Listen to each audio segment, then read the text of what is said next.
Over 2 tons of cocaine disguised as nuggets of charcoal were seized by police in the Colombian port of Barranquilla on Friday. The authorities said the traffickers hid the drugs in nuggets of charcoal that were intended for Europe. The estimated market value of the drugs is over 10 million euros. Bolivia opened its first lithium plant on Friday. President Luis said this is a historic step to becoming one of the world's top producers of the precious metal. The lithium carbonate industrial plant will produce 15,000 tons in 2024 and 1 lakh in 2025.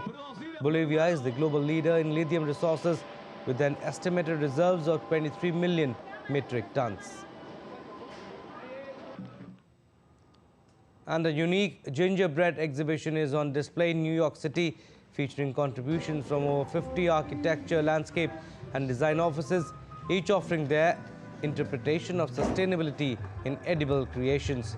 The theme for the exhibition is climate change, in particular sea level rise and storm surges.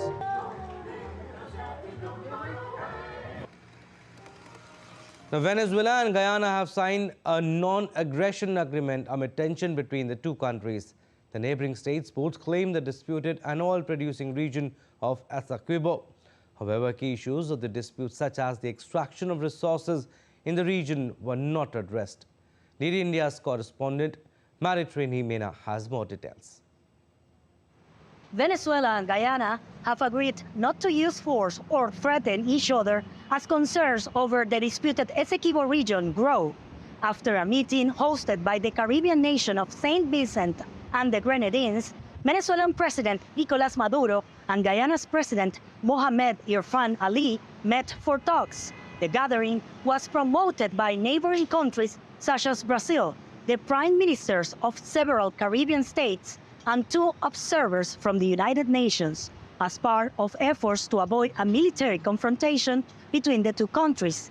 This border dispute goes back to the late 1800s, when Guyana demarcated its territory. The former British colony has a large Indo-Guyanese community, and Hinduism is the second biggest religion.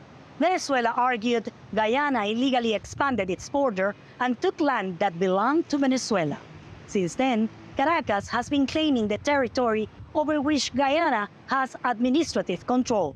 But tensions began to rise almost a decade ago, when large deposits of oil were found in the disputed area.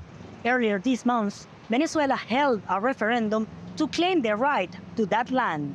Venezuelan officials reported full public support for the initiative. President Nicolás Maduro presented a new Venezuelan map adding the Essequibo region and ordered state companies to exploit oil and gas there. Guyana is challenging the move by its neighbor. The Essequibo is a vast territory, mostly an isolated jungle larger than Greece. Foreign ministers from both countries and other officials created a joint commission to work on resolving the dispute. The two countries agreed to another meeting in Brazil in March. Maritrini Mena in Caracas, reporting for DD India. A Danish shipping company AP Moller Maersk will pause all container shipments through the Red Sea until further notice.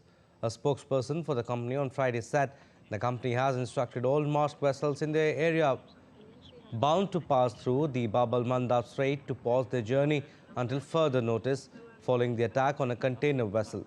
Maersk denied a claim by Yemen's Iran-aligned Houthi movement that a militia had struck a Maersk vessel. Maersk said the company was deeply concerned about the highly escalated security situation in the southern Red Sea and Gulf of Aden.